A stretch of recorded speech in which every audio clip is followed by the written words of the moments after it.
There are pains that do not stem from poverty, illness, or sudden disasters. There are pains 100 times more terrifying, and that is when the person sharing your bed betrays you every hour of every day, right in the home you traded your youth to build. Today, I want to invite you to listen to the story of a man who lived in hell for 3 years. The most painful part was not discovering his wife's affair. The most agonizing part was that he knew everything from the very beginning, but had to pretend he did not. He still had to smile, still had to share dinner at the kitchen island, and still had to play the role of a happy husband, all for the sake of his young children. If you appreciate meaningful stories about the human experience, please subscribe to our podcast so you never miss an episode. Sir, please tell me and our audience how everything unfolded. Sam, if I could choose again, I would rather be beaten within an inch of my life than live through the days I have endured. Physical pain eventually heals, but the pain of betrayal gnaws at you every day, every month, every year. It does not kill you instantly. It is like a dull knife slowly slicing into your heart. I'm 53 years old this year. My wife and I have been married for almost 30 years. We have 2 children, an older daughter and a younger son. When we got married, my wife had nothing. Her family was poor. She had only a high school diploma and worked on an assembly line, and I was just a regular auto mechanic. We started our married life in a cramped studio apartment barely bigger than a closet. Summers were like an oven, and during the rainy season, the roof leaked everywhere. Many nights, we had to put buckets in the middle of the floor to catch the water. There were times we were so broke we only had exactly $5 to our name. I would offer her the money for breakfast, and she would push it back to me. In the end, we both just drank tap water and went to work. Those days were incredibly hard, Sam. But they were also our happiest years. Back then, we truly loved each other, looked in the same direction, and believed that as long as we worked hard, our future would be brighter. Later on, I managed to open a small machining and auto parts plant in the Midwest. At first, I only had 2 employees, then 4, then 10. The business grew, and our lives stabilized. We bought a nice house in the suburbs, bought reliable cars, and set up college funds for our kids. Anyone looking from the outside would call us the American dream. A hardworking husband, a devoted wife, and 2 well-behaved kids. Even I thought I was the luckiest man alive, until that fateful day, the day everything in my life began to collapse. It was a late December afternoon. I had returned home from a business trip to Chicago earlier than expected. My wife told me she was heading over to her best friend's house. It was just me and my youngest son, Jacob, who was in 7th grade at the time. While he was using his mom's iPad for his online Zoom classes, the boy casually brought the tablet downstairs to me. He said, "Dad, Mom's iPad keeps buzzing with messages, and I can't turn the notifications off." I took the tablet. At that moment, I had absolutely no intention of snooping. In almost 30 years of marriage, I had never once checked my wife's devices. Never. But just then, the screen lit up, and an iMessage appeared. Just one line, Sam. One line was enough to shatter my entire life. The sender wrote, "I miss you so much. I will be waiting for you at the usual spot tonight." It was followed by a red heart emoji. My hands started shaking. I thought it must be a mistake. Maybe someone sent it to the wrong number. Maybe it was a joke among friends. Maybe it was a client. I tried to find every possible excuse because I didn't want to believe it. I didn't want to believe the woman who had stood by me for nearly 30 years was betraying me. But then, a second message popped up. "Remember to wear that black dress I like. I'm going crazy missing you." Do you know that feeling, Sam? It felt like someone had taken a sledgehammer straight to my head. My ears rang, my vision went dark, and my whole body turned ice cold. But the worst pain was in my chest. It hurt so much I could not breathe. I sat frozen on the living room sofa for nearly half an hour, not knowing what I was thinking, not knowing what I was looking at. Everything in front of me was just a blur.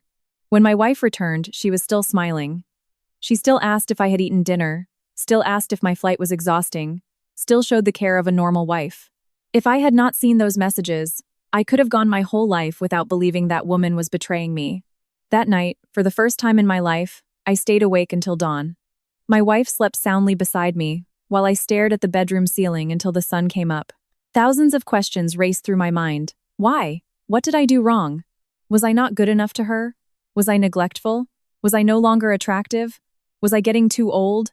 Did I not make enough money? I thought about it all night, but could not find an answer. The next morning, I decided to follow her. And that decision opened the door to 3 long years of hell. 3 years where waking up every day was a torture. 3 years where I had to pretend I didn't know the truth. 3 years where every family dinner was a staged play. 3 years where my heart was crushed little by little. But what hurt the most was not what I saw that day. It was the fact that the man who had stepped into my wife's life was someone my family once considered a benefactor. He was a man who had walked into my home, eaten barbecue with my family, drank beers on my porch, called me his brother, and patted my son on the shoulder like a close uncle.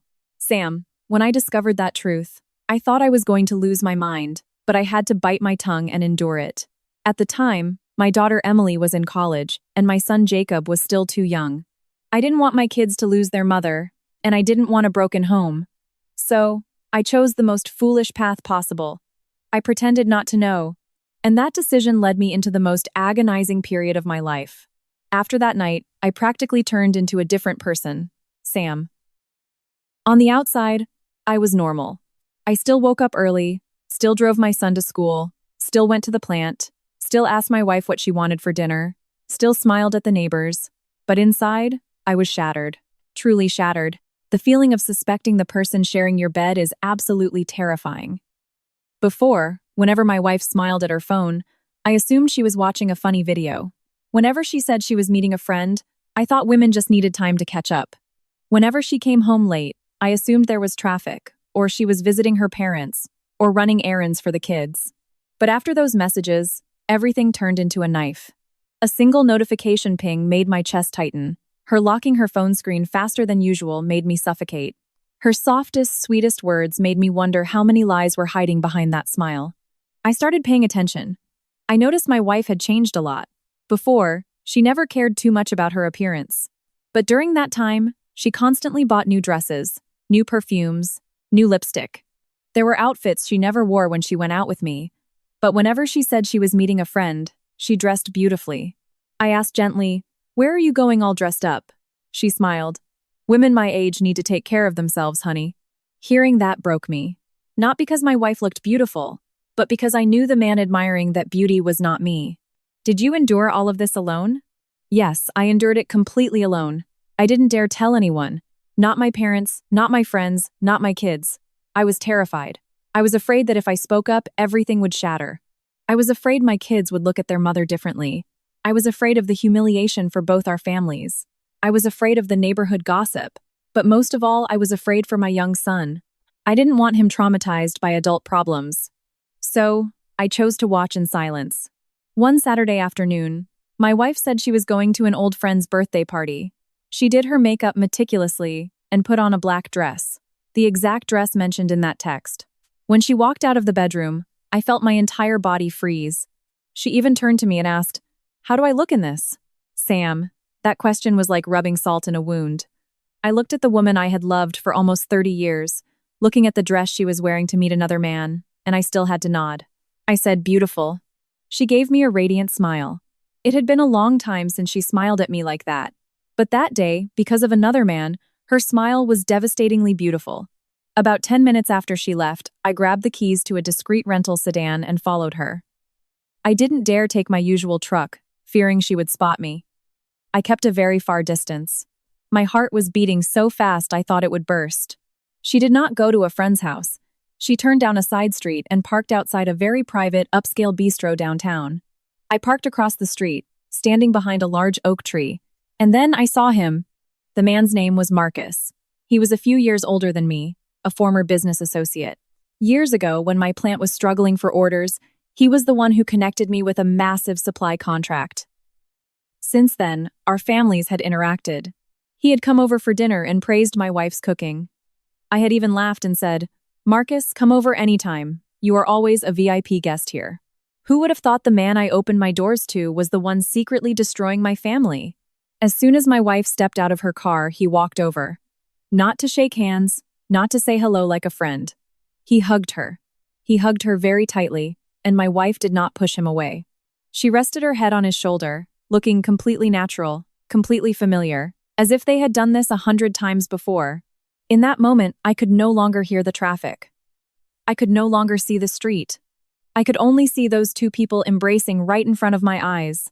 One was my wife, the other was a man who used to call me brother. I wanted to rush over, grab him by the collar and ask my wife why. but my legs felt like they were nailed to the pavement. My throat choked up, and tears began falling without me even realizing it. A 53-year-old man standing behind a tree, crying like a child. Do you understand, Sam? I wasn't crying out of jealousy. I was crying because I saw my entire youth being trampled on. I cried for the poor, miserable meals we shared in the past. I cried for the nights I drove through snowstorms to fix machinery just to earn a living. I cried for the house I thought was our sanctuary. Suddenly, it was all a sick joke. That must have been agonizing. But what did you do next? I did nothing. I just stood there and watched. I watched them walk into the bistro. I watched them choose a secluded booth. I watched him pull out her chair. I watched my wife smile tenderly at him. I used to receive that smile, but it had been gone for a long, long time. I stood outside in the cold for almost 2 hours. The sun went down, the streetlights flickered on, and I was still standing there. At one point, I asked myself if I was even her husband anymore, or just a ghost haunting that house. Around 8 in the evening, they came out. He walked her to her car. Before parting ways, they held hands, and he leaned down to kiss her forehead. I bit my lip until it bled, but I still did not step forward. Because in my mind, an image of my daughter Emily flashed. She had once told me, "Dad, when I get married, you have to walk me down the aisle." Then an image of young Jacob appeared. He had once hugged my neck and said, "I love our house the most because I have both mom and dad."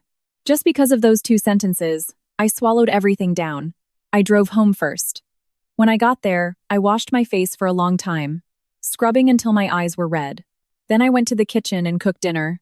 When my wife got home, her voice was perfectly calm. It was a reunion, so we ended up talking for a long time.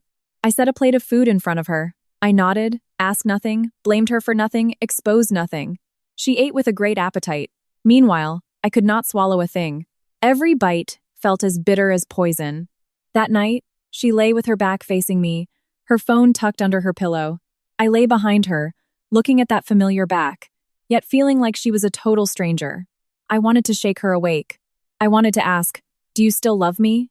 I wanted to ask, "Are 30 years of marriage really worth less than a few sweet words from that man?" But I didn't ask. I was terrified of the answer. There are truths that, even when you already know them, you still lack the courage to hear the other person admit to. From that day on, I began living 2 lives. By day, I was an ordinary husband. By night, I was a man dying slowly in silence. I still deposited money into our joint account, still drove her to the doctor, still came home on time to eat with the kids. I still changed light bulbs, fixed the sink, and took care of every little thing around the house. But inside my heart, there was a massive, deep crater. Every time my wife lied, that crater grew a little deeper. Every time she smiled at her phone, the hole got a little darker. Every time she said she was meeting a friend, I felt like I was being dragged into the abyss.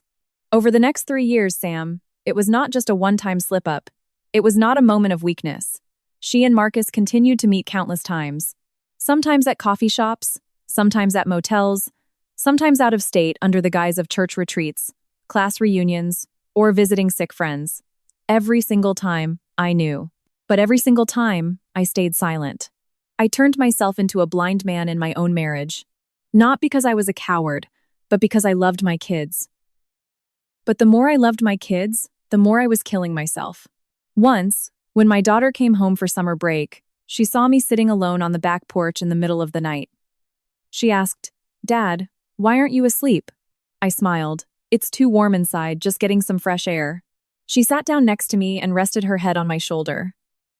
She said, "Mom and Dad, you guys are my greatest pride. When I grow up, I want to marry a man who loves his family as much as you do." Sam, hearing my daughter say that, I almost burst into tears. I had to turn my face away because I didn't want her to see me crying. Little did she know, the family she was so proud of was rotting from the inside out.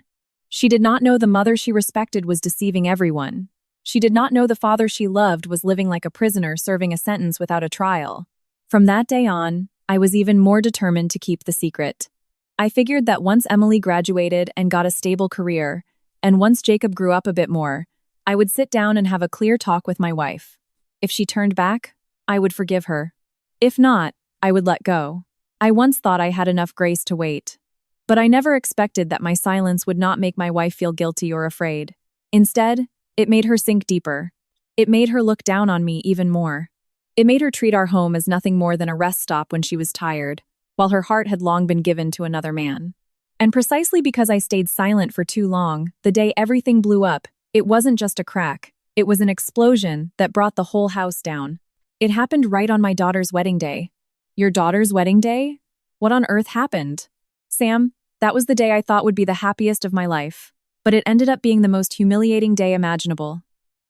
The day my wife's lover appeared in front of both sides of the family. And with just one sentence, he dug up the 3-year secret I had buried deep, right in the middle of my daughter's wedding reception. My heart is heavy just hearing this. Please, take your time and tell everyone what happened. Yes, I will probably never forget that day for the rest of my life. My eldest daughter's wedding, the day I had waited decades for. She was my greatest pride. From a young age, she was a good kid. She loved her parents, yielded to her little brother, studied incredibly hard, graduated with a great job, and met a decent man to marry. The day she announced her engagement, I cried. Not out of sadness, but out of pure joy. Because my daughter had finally found happiness. Because I felt all my sacrifices over the decades finally meant something. For months preparing for the wedding, I poured my heart and soul into it. From picking the venue, choosing the catering menu, setting up the stage, managing the guest list, I personally checked every single chair and every bouquet of flowers. My daughter would say, "Dad, take a break. Don't take everything on yourself." But I just smiled. I wanted her wedding day to be absolutely perfect, because a girl only gets this day once. During that whole time, my wife acted exactly as she always did. She lived under the same roof, laughed, talked, and helped plan the wedding.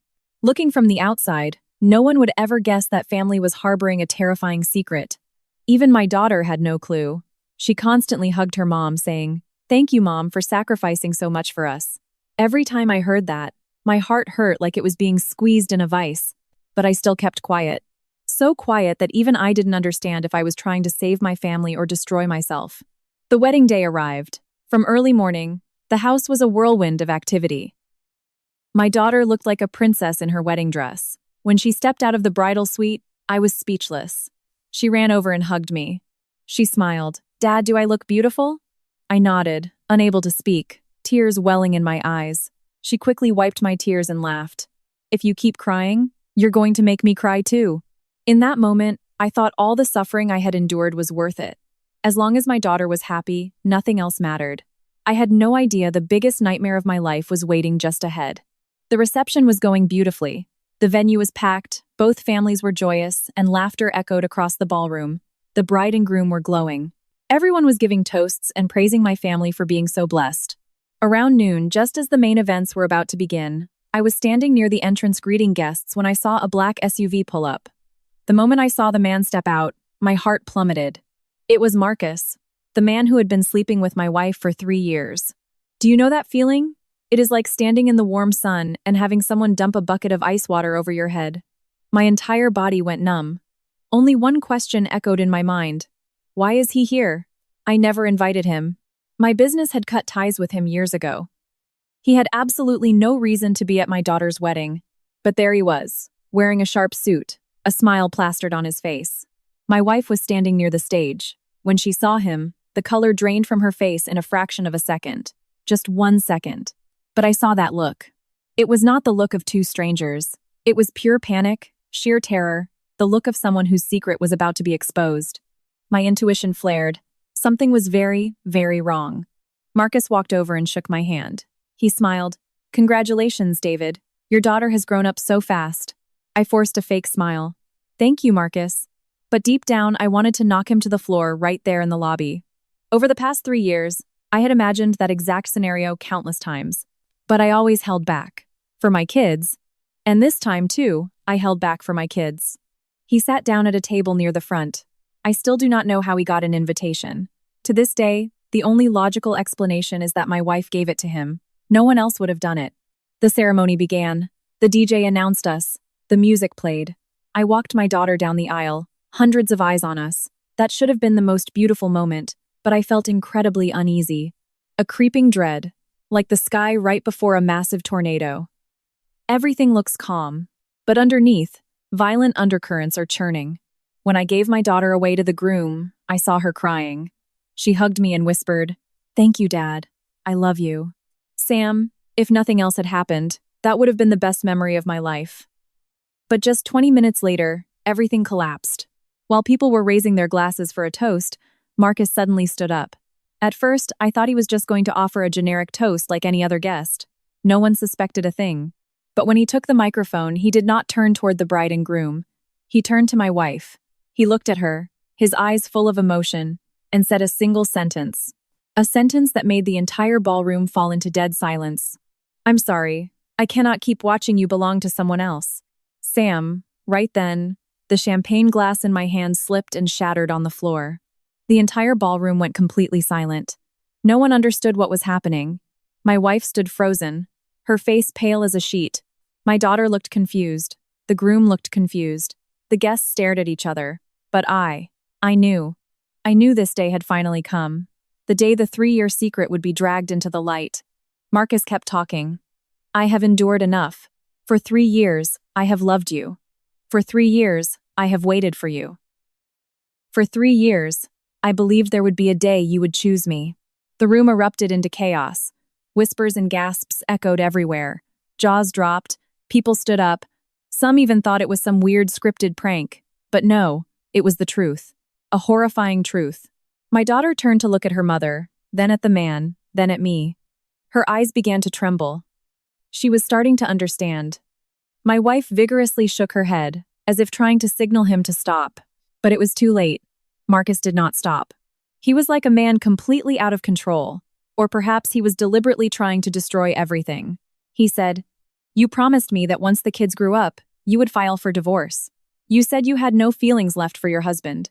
You said I was the one you truly loved." Every word he spoke was like a knife plunging into my children's hearts. Emily broke down sobbing right there. My future son-in-law stood frozen. The groom's family looked absolutely horrified.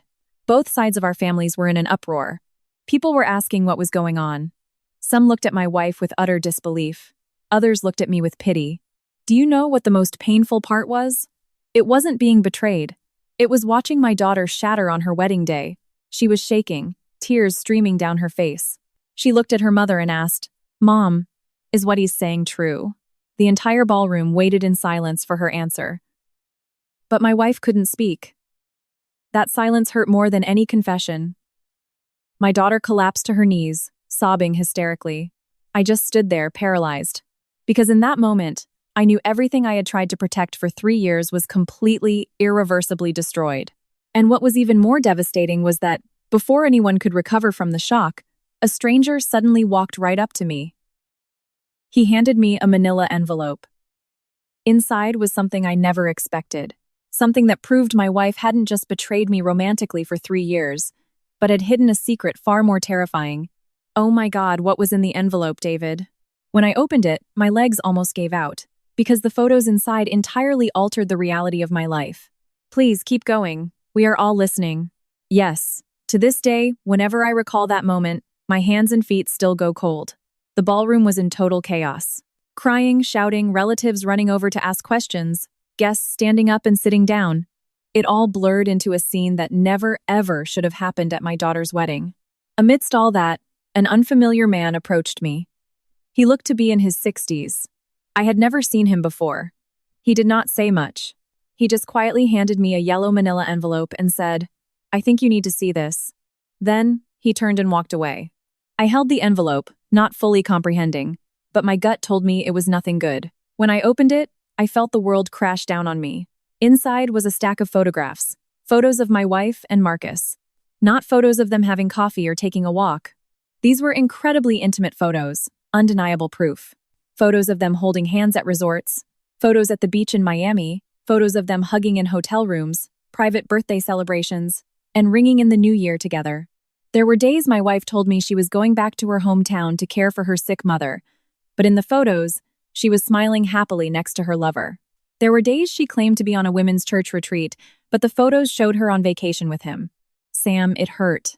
It hurt so much I stopped feeling the pain altogether. But what stunned me the most was at the very back of the stack. It was a photocopy of a commercial real estate deed. The buyer's name was Marcus. The cosigner was my wife. The moment I saw that, I thought my eyes were playing tricks on me. I read it over and over. It was her name, her exact social security details, her signature, everything. I went completely numb. 3 years of an affair was painful enough, but it turned out there was something worse. Financial betrayal. A betrayal of trust. A betrayal of our family's entire future.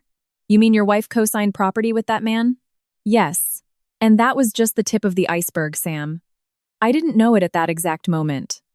But a few days later, I would discover just how horrifyingly I had been conned. Back to the wedding. While I was holding the photos, my daughter suddenly saw them and rushed over. Dad, what is going on? She grabbed one photo, just one. Her whole body began to convulse. Her pristine white wedding dress was stained with tears. She looked at her mother with eyes so full of agony I couldn't bear to look for long. Mom, why? She screamed. Tell me, why? My wife just stood there crying, unable to answer. Emily asked again, Tell me, is it true? Is what he said true? Did you betray Dad? The ballroom was eerily quiet, a terrifying silence. Finally, my wife slumped into a chair, buried her face in her hands, and sobbed. She did not deny it. She did not explain. She did not make excuses. She just cried. And sometimes, silence is the clearest confession of all. Emily screamed. Why would you do this? What did Dad ever do wrong? How was he ever a bad husband to you? Do you know? That was the first time in my life I had ever seen my daughter lose her composure like that. She had always been such a gentle soul, but that day, she completely shattered. The groom's family started pulling him into a corner. They were worried the wedding would turn into a massive scandal, worried about their family's reputation, worried about the couple's future. I just stood there, my mind blank. 3 years of enduring, 3 years of biting my tongue, 3 years of keeping a secret, and it all ended in the most brutal way possible. If I had spoken up earlier, maybe my daughter wouldn't have had to suffer this shock on her wedding day. That thought drilled into my brain, filling me with unbearable guilt. But it didn't end there. Marcus suddenly walked toward me. He looked me dead in the eye and said, David, I know you hate me, but I truly love her. We've been deeply in love for 3 years. If you care about her, let her go. Sam, hearing that, my blood boiled. For 3 years. For 3 years I held back. I never touched him, never hit him, never cursed at him, never made a scene. But that sentence pushed me past every breaking point. For the first time in my life, I lunged forward and grabbed him by the collar. The ballroom erupted in screams. People rushed over to pull us apart. But I had lost all control. I yelled, You love her? You love her so much you destroy another man's family? You love her so much you watch my kids call her mom every day while you sneak around behind my back for 3 years? Is that love? Marcus lowered his head, but his face showed absolutely no remorse. That was the scariest part. He genuinely believed he was in love. He genuinely believed he was in the right. Finally, venue security had to step in. Relatives dragged us apart. The wedding was halted for over an hour. Almost half the guests left. A day of joy had morphed into a disaster zone. My daughter sat locked in the bridal suite, crying until her voice was hoarse. The groom stayed by her side to comfort her. I sat alone in a private lounge at the venue. For the first time in 3 years, I didn't want to endure it anymore. I didn't want to play the perfect husband anymore. I didn't want to pretend to be strong. Right at that moment, the man who had handed me the envelope appeared again. He closed the door, sat down across from me, and asked, Do you know how much money your wife has wired to Marcus? I looked up, confused. He sighed and pulled another stack of papers from his briefcase, setting them in front of me. When I looked at the numbers, I felt my heart stop beating. Because over those 3 years, it wasn't just her feelings that had betrayed me. The family's assets, the sweat and blood of my entire life's work, had been quietly funneled into another man's hands. Good Lord, what else happened, David? When I learned the full truth, I realized that for 3 years, I wasn't just a betrayed husband. I was a man who had been completely, utterly conned. And the next shock was even more terrifying than everything I had experienced before. I truly did not expect the story to be this heartbreaking. Please continue. Yes. After the wedding finally settled down and the remaining guests went home, all I felt was exhaustion. Physical and mental exhaustion. 3 years of endurance ripped bare in a single day. People might think I would go crazy, scream, smash things. But no, I was just tired. So tired I didn't even have the energy to be angry. The man who gave me the envelope was named Thomas. He was a former business partner of Marcus. After the blowout at the wedding, He decided he couldn't keep quiet anymore. He said, "David, I plan to stay out of other people's family business, but you are just too pitiful. You have no idea that for years you've been scammed out of your marriage and your money." Hearing that made my chest sting again. Thomas opened the folder. Inside were bank statements, copies of contracts, and wire transfer receipts. At first, I didn't understand, but the more I looked, the more my hands shook. Because the sender's name was my wife, and the receiver was Marcus. The amounts weren't a few $100s. They weren't a few thousand. They totaled over $150,000. Sometimes she sent $5,000, sometimes $10,000, sometimes $20,000. It dragged on for 3 years. That wasn't her personal money. That was our family's money. It was the money I worked from dawn till dusk for. Money saved for retirement. Money meant to be left for our kids. Sam. At that moment, it felt like someone was crushing my heart in their fist. If she had just betrayed me romantically, maybe I could have tried to understand. But taking the family's money to give to a lover that is entirely different, that is no longer a mistake. That is a choice. A wildly selfish choice. Thomas also revealed that about 2 years ago, Marcus's business took a massive hit. He was drowning in debt. Banks were breathing down his neck. And my wife was the secret financial backer keeping him afloat. She secretly wired money and even co-signed a commercial property to help him secure loans. When I heard that, I laughed. A bitter, agonizing laugh. 30 years of marriage. I never once asked my wife to shoulder our financial burdens. I always believed the man should be the provider. Yet, in the end, she took our family's wealth to rescue another man. A man with no blood relation to my kids, no responsibility to our family, no obligation to us whatsoever. Did you confront your wife about it? Of course I did, Sam. That very night, after the guests had gone, and the groom's family had taken my daughter home to rest, only a few close relatives remained in the house. I called my wife into the bedroom. For the first time in 3 years, I didn't pretend. I didn't smile. I didn't hold back. I threw all the documents on the bed and asked, "Explain this to me." My wife looked at the papers. Her face drained of all color. She knew everything was over. There was no denying it, no hiding it anymore. The room was deathly quiet. A long time passed before she burst into tears and said, "I'm sorry." I asked, "Sorry for what? Sorry for cheating or sorry for stealing our family's money to give to him?" She cried harder but didn't answer. That was when I realized there are tears that do not fall out of remorse, but out of being caught. If she hadn't been caught, they would have kept going, kept lying, kept playing house, kept betraying me. That realization hurt more than any confession. Eventually, my wife admitted she and Marcus had reconnected at a high school reunion. It started with casual texts checking in, then frequent conversations, and eventually, feelings developed. She said, "When I'm with him, I feel cared for. I feel heard. I feel loved." Hearing that, I laughed, a smile uglier than crying. I asked, "So what have I been for the past 30 years? The guy who pays the electric bill? The guy who pays college tuition? The guy who fixes the roof when it leaks? The guy who stayed up all night working when the company was going under?" She kept her head down, silent. I kept going. When I was in the hospital from that workplace accident years ago, remember? When the doctor said I might never walk normally again. Who was more terrified, you or me? Who did I force myself to stand up for? For our family. For you. For the kids. And in the end, you tell me someone else is the one who loves you? Sam, my throat closed up. I couldn't speak anymore, because I realized the woman sitting in front of me was no longer the person I had loved. She might have the same face, the same name, but her heart had changed a long, long time ago. The conversation lasted until almost dawn, and during those grueling hours, I discovered another truth that left me staggering. My wife had tried to initiate a divorce multiple times, not out of mercy for me, not out of love for the kids, but because Marcus wasn't ready to marry her. Every time she brought up leaving me, Marcus would tell her to wait. Give him time. Wait until his business stabilized. Wait until his debts were cleared. In other words, for 3 whole years, that man never wanted to take real responsibility. He wanted all the benefits, the romance, the money, the care, but he didn't want to make any sacrifices. When I realized that, I felt both devastated and incredibly bitter.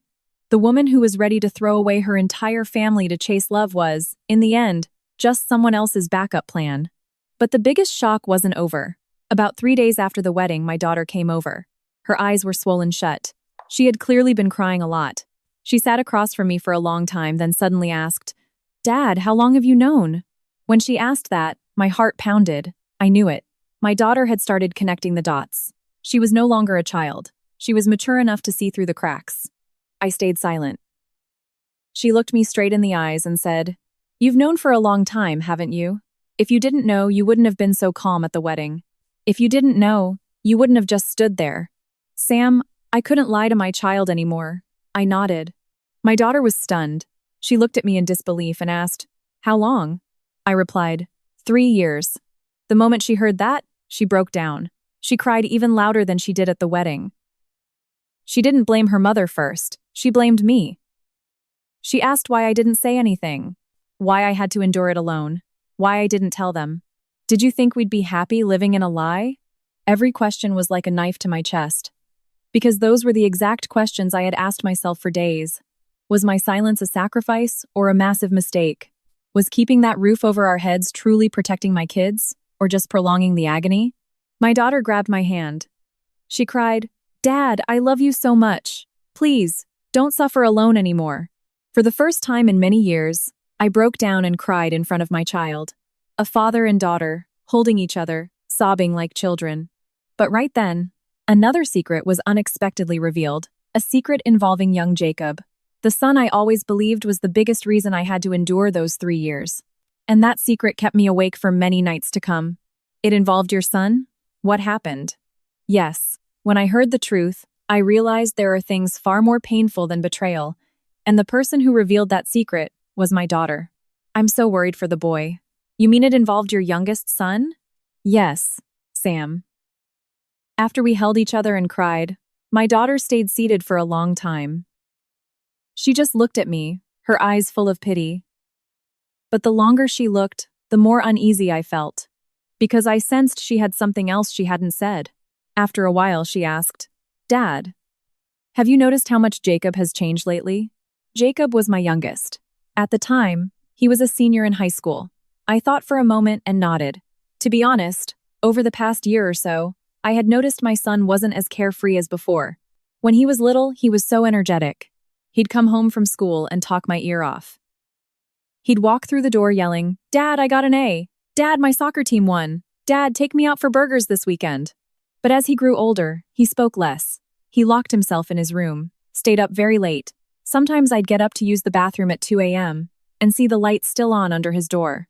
I'd ask why he wasn't asleep, and he'd just say he was studying. At the time, I thought he was just stressed about college applications, so I didn't push it.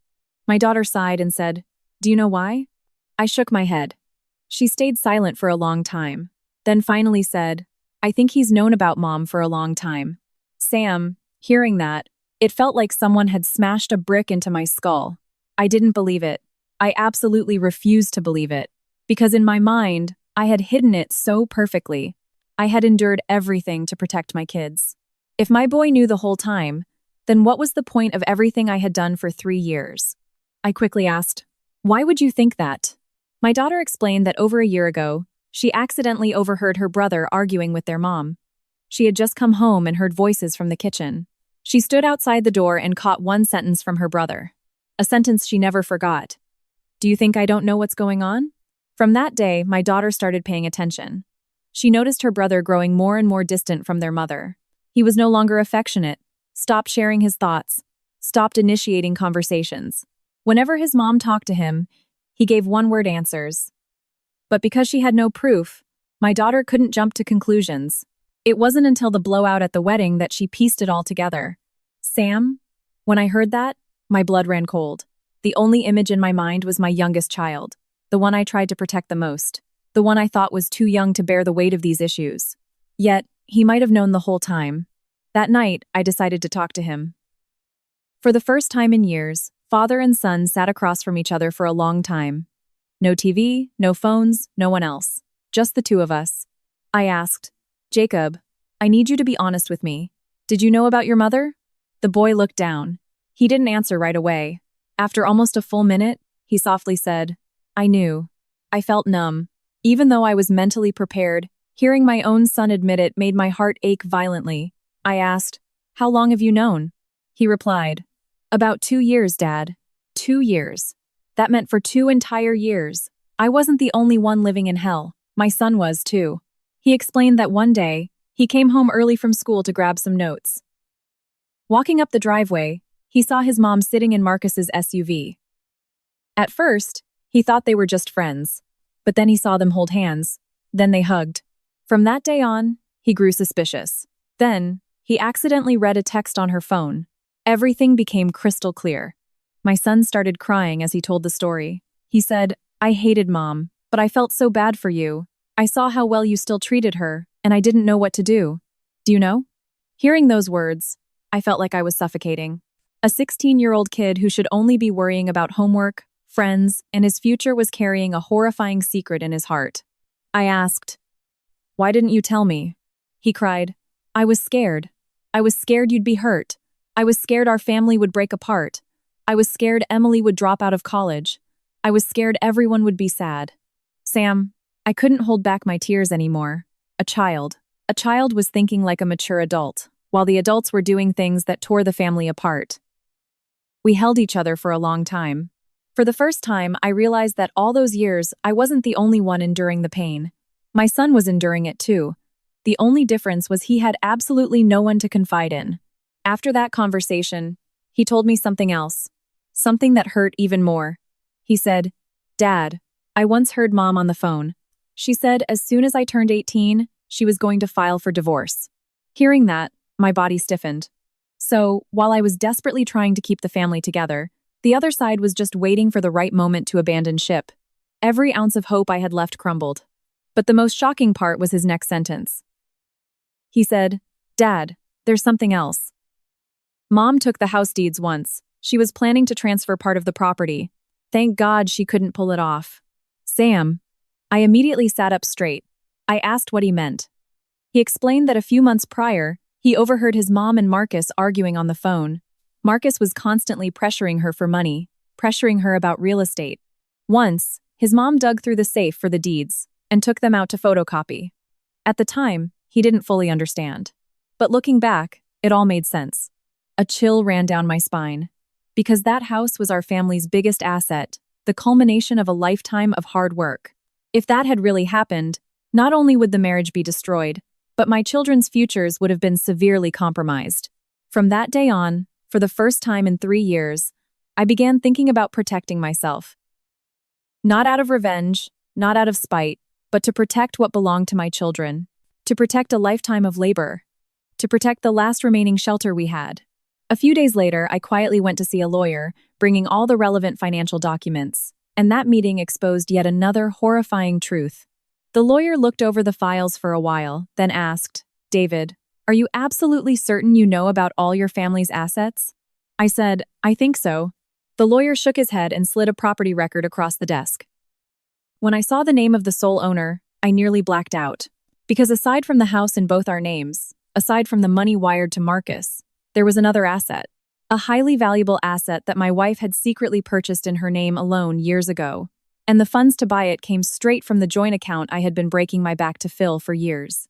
Good heavens, there was even more she kept from you? Yes.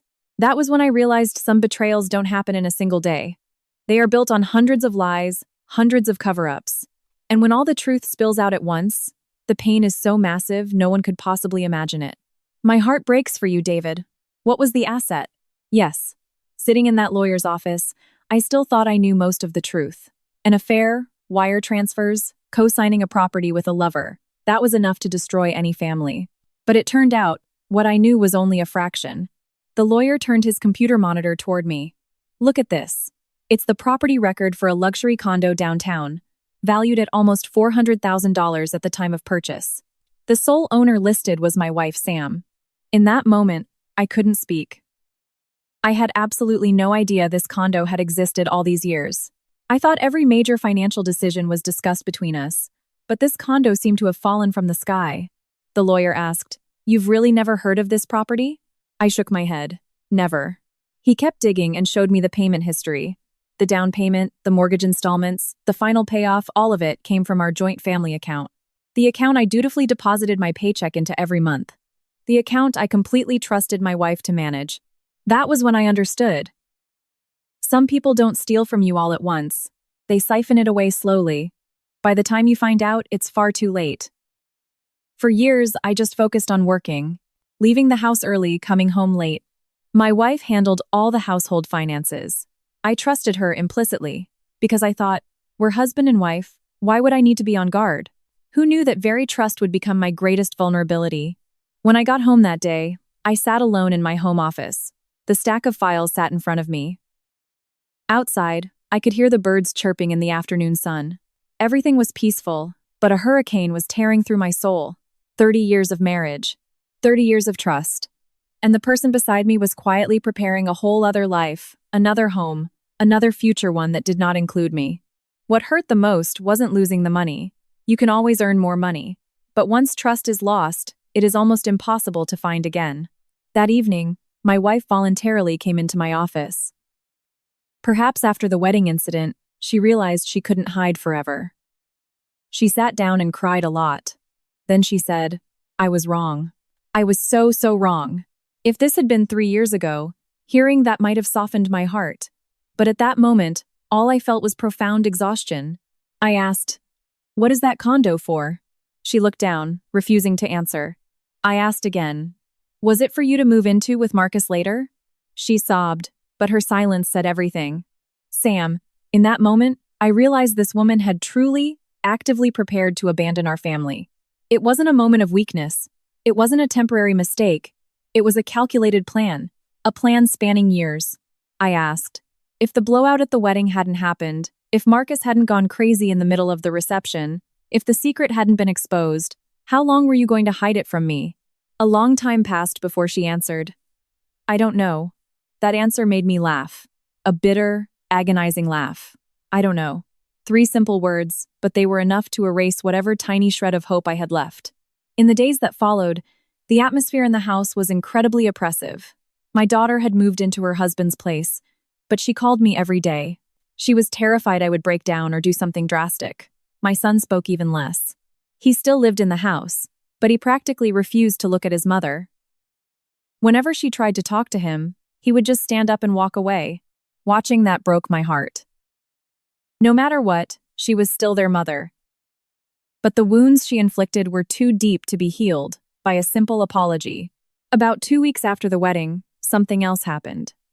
I was at the plant when I got a call from the local hospital. The voice on the other end asked, "Do you know a Marcus?" I flinched. "What's going on?" The caller said, "He is in the ER. Your phone number is listed as his emergency contact." Sam.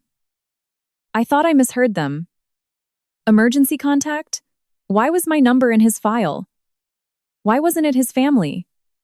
Why wasn't it his wife? Later, I found out Marcus had been separated for years. His kids wanted nothing to do with him.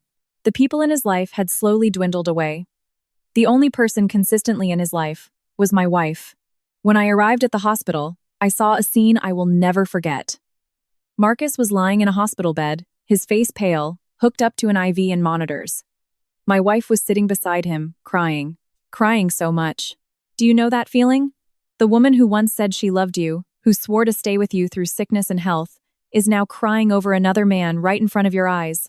But oddly enough, I didn't feel jealous anymore. I didn't feel angry. I just felt pity. Pity for everyone. Pity for myself, for my kids, and even for my wife. Because the man she sacrificed her entire family for was lying there in utter isolation. No relatives, no children, no family. Just the consequences of his terrible choices. But the most shocking part happened that evening. When Marcus woke up, he asked to speak to me alone. Just me. Not my wife. No one else. At first, I didn't want to. But then I agreed, because I wanted to know what else he had to say. When we were alone in the room, Marcus stared at me for a long time. His eyes lacked the arrogant swagger he had at the wedding. He said, "David, I'm about to lose everything." I didn't understand. He offered a sad smile, then told me a secret that even my wife didn't know. A secret involving his debts, the condo in my wife's name, the hundreds of thousands of dollars that had vanished, and the real reason he crashed my daughter's wedding. Sam, when I heard the whole story, I realized that Marcus probably never loved my wife the way she thought he did. And that truth was crueler than anything that had happened before. You mean that man was hiding even more? Yes. What he told me that night made me realize that karma doesn't always take its time. Sometimes it quietly follows every choice a person makes. This is becoming harder to believe by the minute. Please, go on. Yes. That night, it was just me and Marcus in the hospital room. It was pouring rain outside. The sound of rain hitting the glass felt as heavy as my mood. Marcus lay on the bed, his face gaunt. Just 3 years ago, he was a charismatic guy. Sharp clothes, luxury cars, spoke with absolute confidence. But now, he looked 10 years older. His hair had grayed significantly, his eyes were sunken, his spirit broken. He looked at me for a long time and said, "Do you hate me?" Sam, hearing that made me want to laugh. Hate him? How could I not hate him? This man drove a wedge into my family, caused my children immense pain, and shattered my 30-year marriage. But strangely, the burning rage I used to feel was gone. Maybe because I was just so exhausted. I just said, "What does it even matter anymore?" Marcus gave a weak smile and stared at the ceiling. A moment later, he said, "Do you know why I showed up at the wedding that day?" I stayed silent. Honestly, I had been wondering why a man who hid for 3 years would suddenly blow everything up in front of a crowd. Marcus sighed and said, "Because I was filing for bankruptcy." Hearing that, I froze. He explained that his business had been tanking for years. The flashy lifestyle everyone saw was just a facade. In reality, he was drowning in debt. Failed contracts, massive bank loans, bad investments, it was dragging him under day by day. During his darkest time, my wife showed up. First as someone to talk to, then as a financial backer, and eventually as a crutch. Hearing that, I asked, "So did you ever actually love her?" Marcus fell silent, a long, drawn-out silence that made my blood run cold. After a long time, he finally answered, "I used to think I did, but now, I don't know." Sam, that sentence said it all. If you truly love someone, you don't need to think about it. You don't hesitate. Only something lacking in genuine affection requires an answer like that. Marcus continued. The first few years, he was genuinely moved. My wife cared for him, supported him when business was tough, but over time, the relationship became dictated by money. He began to rely on her help, grew accustomed to the financial support, and started viewing it as a given. And then everything spiraled out of control. Debts climbed, the pressure mounted, and he needed more and more cash until he couldn't distinguish between love and exploitation. I sat and listened. Every word he spoke was like placing the final puzzle pieces into a very ugly picture. Marcus looked at me with exhausted eyes and said, "You know that condo in your wife's name? It's heavily mortgaged." My heart skipped a beat. "What did you say?" He nodded. "I had her take out loans against it almost a year ago. The money went to pay off my creditors. If nothing changes, the bank will foreclose in a few months." Sam, in that moment, I understood why he showed up at the wedding. It wasn't out of love. It wasn't because he couldn't bear to see my wife with someone else. It was because he had reached a dead end. He had absolutely nothing left to lose. The public confession, the tears, the romantic speeches, maybe a fraction of it was real. But behind it was utter desperation, helplessness, and sheer selfishness. Marcus kept going. "There's one more thing you should know. I never promised to marry her. From start to finish, I always told her to wait." Hearing that, my throat tightened. Not out of surprise, but out of pity. Pity for the woman who threw away her entire family to chase a romance, only to end up as someone else's indefinite waiting game. Marcus smiled bitterly. "I know you think I'm the villain. You're probably right, but you should know, the person suffering the most after that wedding wasn't me. It was your wife. Ever since that day, she cries every single day. Every day she talks about the kids. Every day she says she wishes she could turn back time." Sam, if it were before, hearing that might have softened my heart, but at that moment, I just felt regret. Regret for a family that used to be so happy. Regret for the years we could never get back. Regret for my children. After leaving the hospital, I didn't tell anyone what happened. But a question kept looping in my head. Did my wife truly regret it? Or did she only regret getting caught? That question haunted me for days until one evening. It was close to midnight. I was sitting on the porch when the screen door opened. My wife stepped out, holding a small wooden box. She placed it in front of me and said, "Open it." I looked at the box, having no idea what was inside. When I opened the lid, I saw dozens of letters. Old letters, some yellowed with age, neatly folded. I immediately recognized them. They were the love letters I wrote to her when we were dating. Over 30 years ago, before cell phones and social media. Whenever we missed each other, we wrote letters. I had written her hundreds of them. Letters filled with dreams, hopes, and the love of our youth. My wife started crying. She said, "I kept all of them. I never threw a single one away." Sam, hearing that, my heart ached. Because if she still cherished those letters, if she still remembered those days, why would she do something so destructive? My wife cried for a long time. Then, for the first time in years, she poured her heart out. She talked about the loneliness, the emptiness in our marriage, the times I was too consumed with work, the misguided emotions that led her so far astray. But the more I listened, the more I realized something. There is no excuse that justifies betrayal. In any marriage, there are times you feel lonely, times you feel hurt, times you lack emotional connection. But not everyone chooses to cheat. That night, we sat across from each other until dawn. For the first time in years, there were no lies, no hiding, no acting. But it was also during that night that my wife said something that left me paralyzed. She said, "David, there is a secret I've kept from you for over 2 years." Hearing that, my chest tightened again. Because after everything that had happened, I didn't think there could possibly be anything worse. But there was, and it involved my son. It was about the boy again? Yes. When she told me the truth, I realized some wounds are invisible, yet they silently destroy a family for years. "I'm so worried for the boy. Please, tell me." Yes, that night was one of the longest of my life. Outside, it was pitch black, crickets chirping steadily. The house that used to be filled with laughter was now suffocatingly heavy. My wife sat across from me, her eyes swollen red from crying. And I just waited for the final truth. Deep down, I still held on to hope that what she was about to say wouldn't be too horrific. But then she lowered her head and said in a trembling voice, "Do you know why Jacob has been so quiet lately?" I replied, "I know he's upset about what happened to the family." My wife shook her head. "It's not just that, Sam." At that moment, I felt a deep sense of unease. A sickening feeling, like I was about to hear something completely devastating. She explained that over 2 years ago, after he discovered the affair, my son had changed drastically. First, he just stopped talking. Then his grades tanked. Then he started staying up late and skipping meals. But what terrified my wife the most was when she accidentally read his journal. It was filled with desperate entries. Things like, "I don't want to go home anymore. I hate everything. I wish I could just disappear." "Sam," my heart felt like it was in a vice. I asked, my voice shaking, "What are you saying?" My wife broke down and confessed. She had secretly been taking our son to a therapist for nearly a year without telling me. I was paralyzed.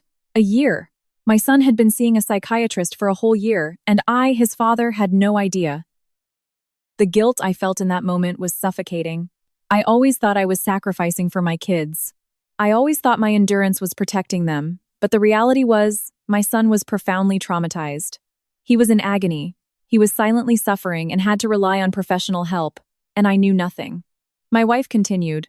Once, the therapist asked Jacob, "What makes you the most sad?" Jacob answered, "I see how lonely my dad is." Sam, hearing that, I couldn't stop the tears. A child. The thing that broke his heart the most wasn't his own pain, but seeing his father lonely, betrayed, and suffering while being unable to do anything about it.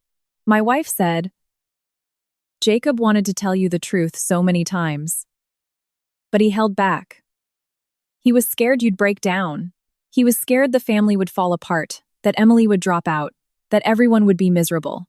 Sam, in that moment, I realized my boy wasn't a child anymore. He had been forced to grow up way too fast. Too fast, all because of the mistakes of the adults. I didn't sleep at all that night. I sat alone on the porch, looking up at the sky, picturing my 2 kids. My daughter crying until she lost her voice on her wedding day. My son carrying a deep trauma for 2 years. And me, the father who thought he was protecting his family, failing to see how deeply his children were bleeding every single day. The next morning, I went to find Jacob. He was at his desk, studying. I sat next to him, not knowing how to start. After a long time, I finally said, "I'm sorry." He looked up, surprised. He had probably never seen me apologize like that. I continued, "I'm sorry I didn't see how much pain you were in. I'm sorry I let you suffer alone. I'm sorry I thought staying quiet was the best way." Sam, the moment I said that, my son suddenly threw his arms around me. He cried. He cried so loud, louder than he ever had. He said, "I don't blame you, Dad. I just felt so bad for you. Please, don't suffer anymore." Don't try so hard anymore. Hearing that felt like my heart was splitting open. After all these years of being a father, I should have been the one sheltering my son. But in the end, I was the one making him comfort me. From that day on, my son and I grew much closer. We started talking more, eating dinner together, taking walks together. For the first time in a long time, I saw a bit of light return to his eyes. But right then, another crisis hit. And this time, it wasn't my family, it was Marcus. About a month after the wedding, I was at the plant when I got a call from Thomas. He sounded frantic. "David, Marcus is being sued." I was startled. Thomas explained that a group of creditors had simultaneously filed lawsuits. Several past loans were flagged for fraud. Some collateral properties were deemed invalid. The mountain of debt was exposed, and Marcus's company practically collapsed overnight. Employees quit in droves. Partners walked away. Banks foreclosed. It all happened so fast no one could react. Sam, hearing that news, I wasn't happy, nor did I gloat. I just felt sad, because ultimately, exactly what I had predicted came true. A relationship built on lies rarely gets a happy ending. A few days later, my wife got a call from Marcus. I was home at the time. She answered the phone and started crying. When she hung up, she said to me, "He wants to see me one last time." I stayed silent. I didn't stop her, didn't agree, and didn't object, because I knew some things they had to resolve between themselves. That afternoon she went. When she came back, her face was ghost white. Her eyes were hollow, like she had just lost something massive. I asked, "What happened?" She sat down and said a sentence that left me stunned. "He told me that for the last 3 years, he probably never loved me the way I thought he did." Sam, in that moment, my wife collapsed and cried like a baby. Perhaps for the first time, she fully faced the reality that the man she traded her family for didn't actually offer her the fairy tale love she had imagined. But the tragedy didn't stop there. Because after that meeting, Marcus had given my wife a folder containing one final secret, a secret that had the power to permanently alter the fate of multiple people. And when I read the papers inside, I realized that everything leading up to this point had only been the prologue. I can't even guess what the secret is. Please, keep going. If anyone asked me when my life felt most like a nightmare, it was probably the days following that final meeting between my wife and Marcus. That afternoon, when my wife returned from the hospital, she didn't say anything and didn't cry immediately. She just clutched the folder to her chest and sat frozen on the couch for over an hour. Her face was haggard, her eyes empty, like someone who had just lost absolutely everything. It wasn't until late that night that she put the folder on the table in front of me and said, "Read it." I looked at it with a terrible sinking feeling. 3 years of cheating, hundreds of thousands of dollars gone, hidden assets, traumatized kids, a ruined wedding, Marcus's bankruptcy. It was already too much to bear. But somehow, I knew something even bigger was waiting. When I opened the folder, the first thing I saw was a stack of commercial loan agreements. So many of them. So many that I had to flip through page by page. Some were for a few $100,000, some for $1 million, some for over $2 million. The total debt was in the tens of millions. But what made my blood run cold was that on many of these documents, the financial guarantor was my wife. Sam, my hands were shaking. If these creditors aggressively pursued litigation, my family could be dragged into endless legal nightmares. My wife sobbed, saying that when she signed those papers, she trusted him. She believed it was just a temporary formality, that his business would bounce back, that everything would be fine. But those signatures became the noose around her own neck. I kept reading and discovered something even more horrifying. In some of the loan applications, Marcus had used documentation of my family's assets to prove his own financial solvency. Even though he hadn't directly seized the assets, he had leveraged my wife's blind trust to build a fraudulent facade for his investors. At that point, I wasn't even angry anymore. I just felt a deep, chilling cold from the inside out. Because this man hadn't just destroyed a marriage, he had dragged so many innocent people into his vortex. But what left both my wife and me completely paralyzed was at the very back of the folder. It was a letter, a handwritten letter from Marcus, addressed to my wife. Sam, I still remember every line. He wrote, "If you are reading this, things are probably beyond saving. I wanted to end everything many times, but I didn't have the courage. I know I hurt you. I know I hurt your family. But you need to know a truth you never realized. From day one, what I needed most wasn't love. It was someone to make me feel less lonely. Reading that, my wife broke down in hysterical sobs. Because for 3 years, the thing she believed was true love was, in the other person's eyes, just a band-aid for his loneliness. Marcus wrote on, I used to think I loved you. But if I truly loved you, I wouldn't have let you sacrifice so much. I wouldn't have taken your money, let you sign those deeds, or let you face your family the way you did. I was selfish, and I realized it too late.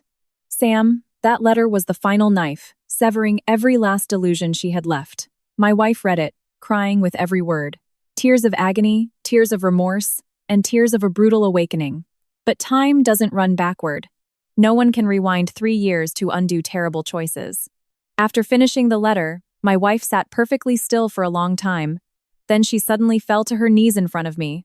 Sam, in 30 years of marriage, that was the first time I had ever seen her kneel before me. She cried and said, I was wrong. I was so wrong.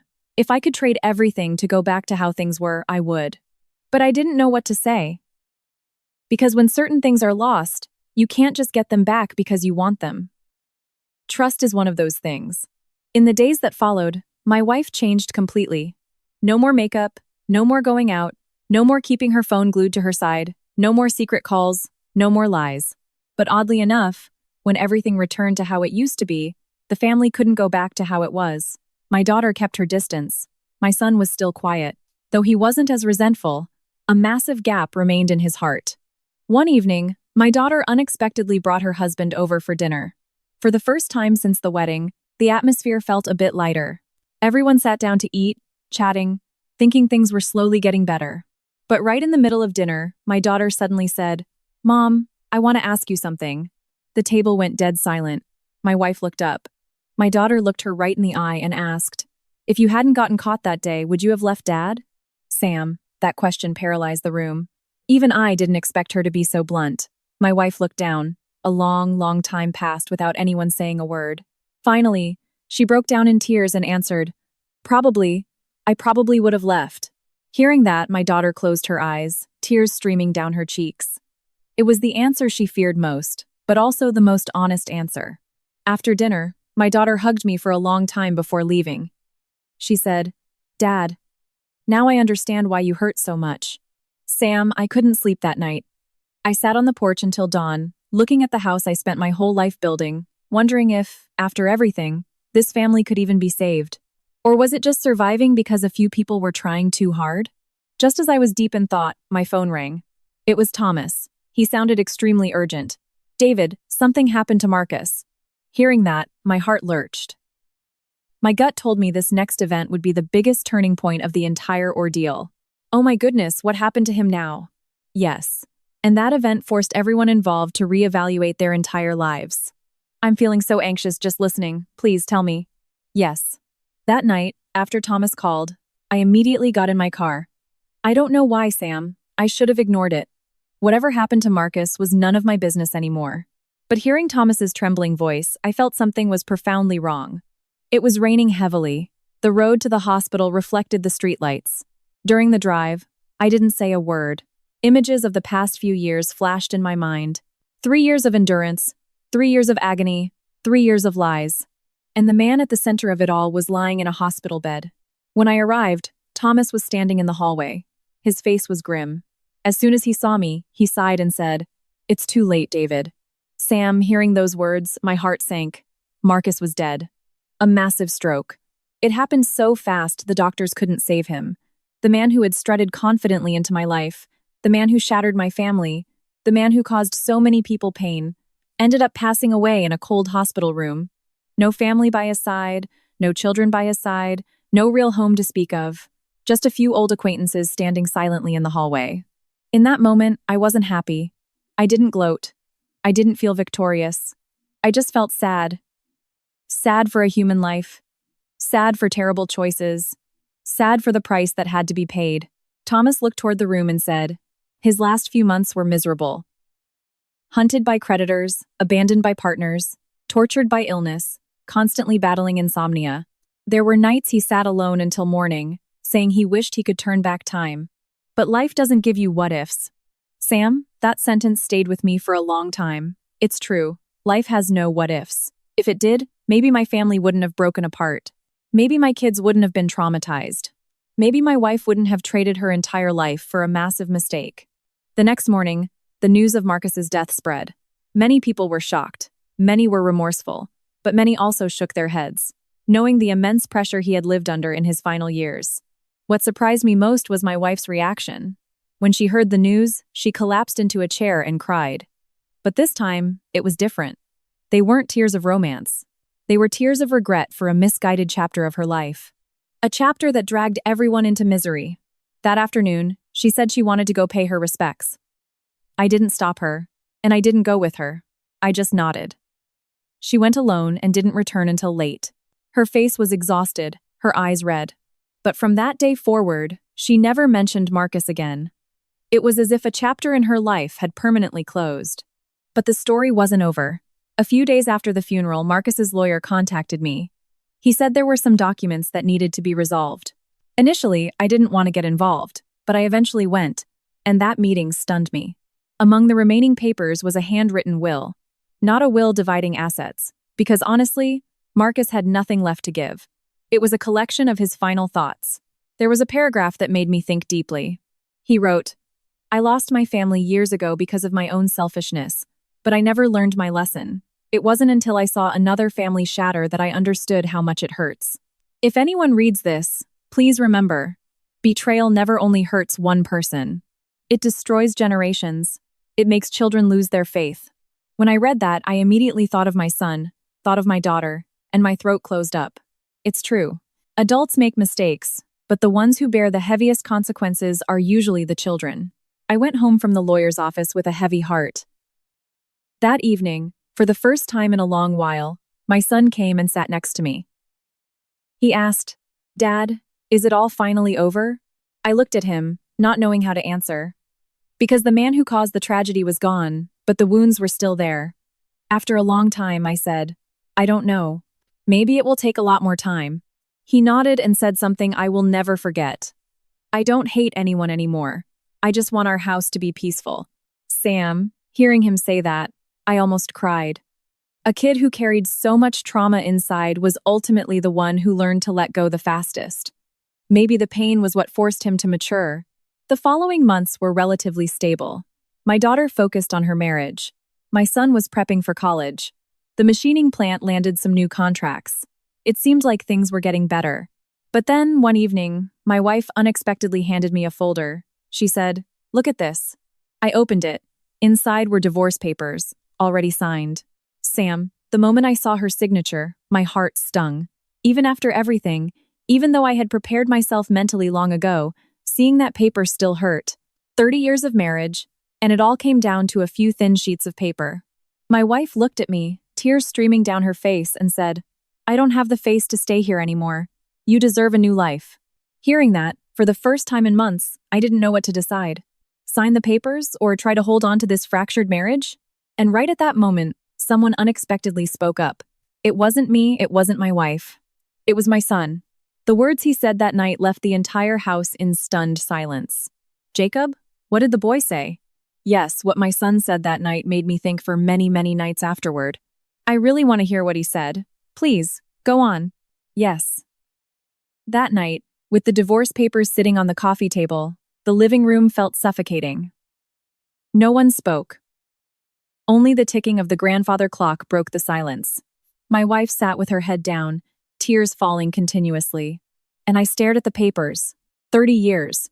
30 years of marriage. 30 years of overcoming countless hardships together. And in the end, everything was reduced to a few pieces of paper. My son came downstairs. He had probably overheard the whole conversation. He looked at the divorce papers, then at his mother, then at me.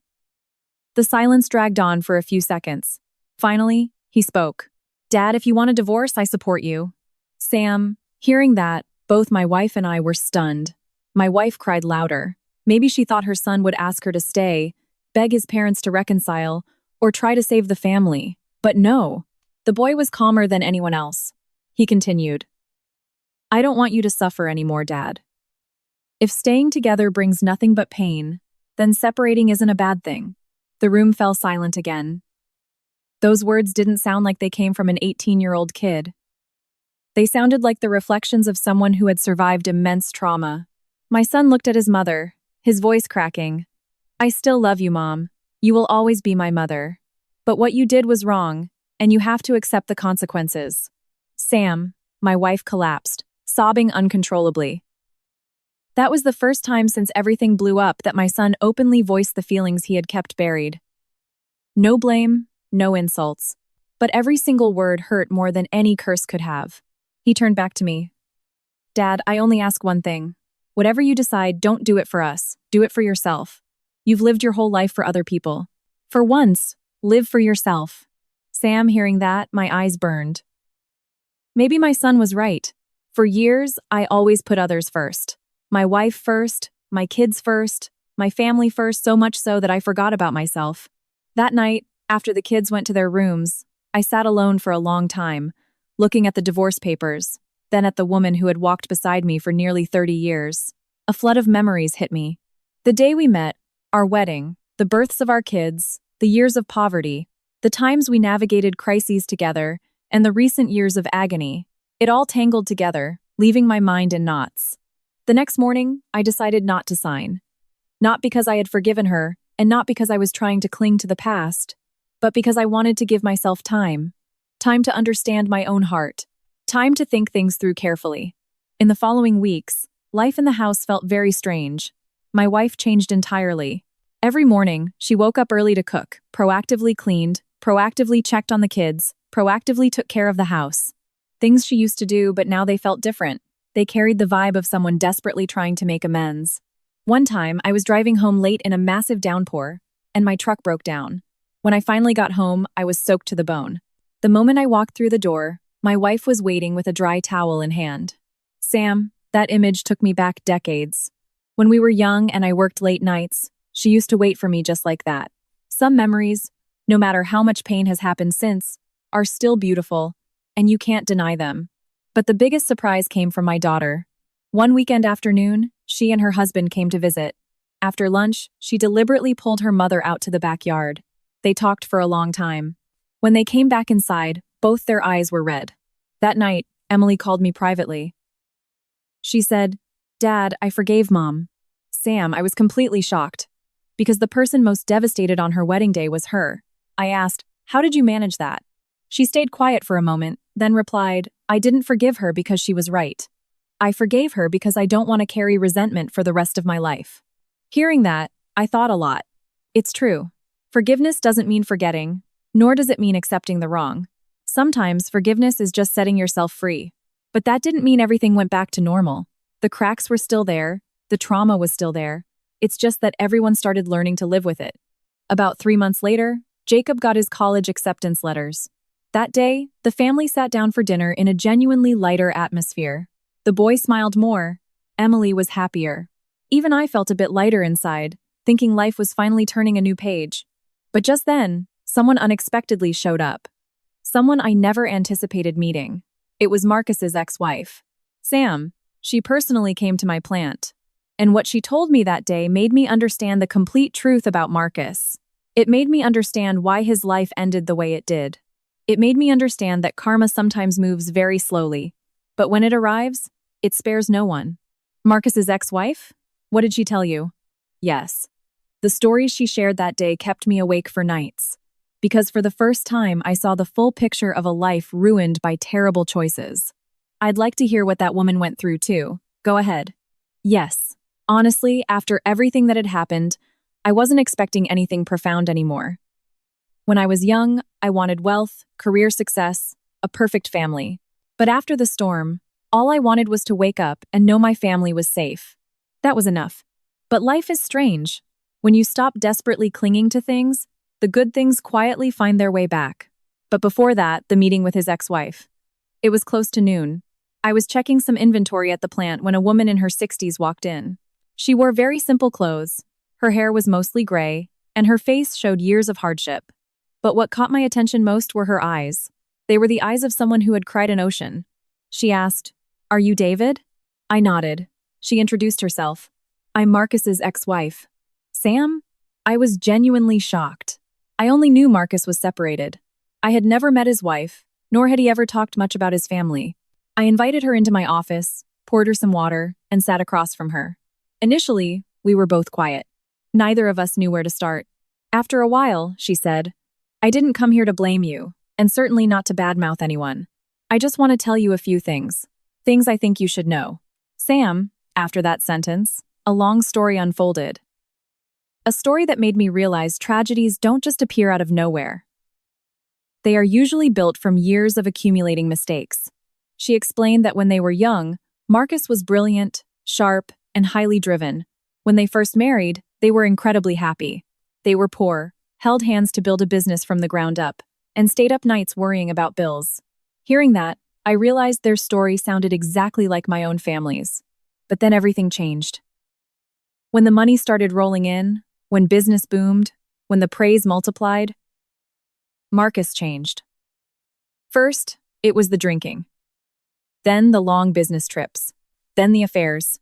She said, "I forgave him many times, not because I was weak, but because I loved my kids." Sam, hearing that, I flinched. That was the exact reason I used to justify enduring my own hell for 3 years. It turns out, parents are all the same. When you love your children, you're willing to swallow your tears. She continued.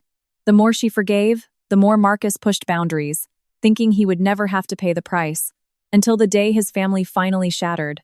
His son moved away, his daughter barely kept in touch, and he and his wife separated. The house that used to be full of life became freezing cold. But the terrifying part was that even after losing his family, Marcus didn't change. He kept living on impulse, chasing novelty, believing he was always right. Sam, sitting there listening, I got goosebumps. Because what she described was a cycle, losing his own family, then infiltrating someone else's, hurting others as if he had learned absolutely nothing from his own losses. The woman looked at me and asked, "Do you know what his biggest regret was at the very end?" I shook my head. She offered a sad smile. He didn't regret losing money. He didn't regret the bankruptcy. He didn't regret getting sick. His biggest regret was that at the end of his life, he didn't have his family by his side. Sam, that sentence weighed heavily on me. It is true, a person can make a lot of money, build many houses, own many things, but in the end, what they need most is family. The people who genuinely stay by their side. She mentioned that during his final months, Marcus called her once, crying. For the first time in decades, he cried. He said he missed his kids and wanted to see them, but his kids only visited the hospital once and then left. Not because they hated him, but because the wounds in their hearts were just too deep. Listening to that, I thought of my own son, my own daughter, and I silently thanked God that, despite the agonizing pain, my kids were still with me. They still loved our family. They still kept their kind hearts. The conversation lasted almost 3 hours. Before leaving, she unexpectedly pulled an old photograph from her purse. It was a family portrait taken over 20 years ago. In the photo, Marcus had a bright smile. His wife and kids stood next to him. Anyone looking would think it was a perfectly happy family. She handed the photo to me and said, "The day we took this, I thought my family would be happy forever. But you never know where life will take you." Sam, I didn't know what to say. My eyes just stung. The woman stood up, and before walking out, she turned and said one last thing, a sentence I still remember to this day. "David, if you can find it in your heart to forgive one day, then forgive. Not because others deserve it, but because you deserve peace." She left, leaving me sitting in my office for a long time. I thought endlessly about that sentence. Forgiveness. It's a short word, but it's the hardest thing in the world to do. In the following months, life slowly returned to its orbit. Jacob went off to college in the city. Emily was busy with her own life. The plant was doing well. My wife stayed in the house, quietly taking care of the chores. But there was always a distance between us. No arguing, no blaming, but never back to how it used to be. Then one day, something wonderful happened. I was at work when I got a call from my son. He sounded ecstatic. "Dad, I have great news." Hearing his voice, my heart soared. He announced he had just won a massive scholarship from his university. Sam, in that moment, I was so moved I cried. After all the trauma, after all the chaos, the boy had finally found his path. That evening, we had a small family dinner. For the first time in a very long time, everyone laughed. Everyone talked. Everyone felt genuine joy. But right in the middle of that seemingly peaceful dinner, My wife stood up and said something that stunned us all. David, kids, I have an announcement to make. Sam, when we heard that, no one expected that her decision would completely alter the future of our family. What was it now? Yes, it was a decision she had probably spent months agonizing over, and it was the biggest turning point since the day this tragedy began. I'm on the edge of my seat. What did she decide? Yes, that night was a very special night. After months of gloom, after oceans of tears and trauma, our family finally had a dinner that felt like a real family dinner. My son got his scholarship. My daughter and her husband came to visit. Everyone gathered around the table. Laughter had returned, not a lot, but enough to warm up the cold house. Just then, my wife stood up, looking incredibly serious. Sam, the moment I saw her eyes, I knew she was about to say something monumental. My daughter put down her fork. My son looked up at his mother. The entire table went silent. My wife took a deep breath and said, David, kids, tonight, I want to announce my final decision. The tension instantly spiked. She looked down, tears beginning to fall, and continued, I'm going to move out.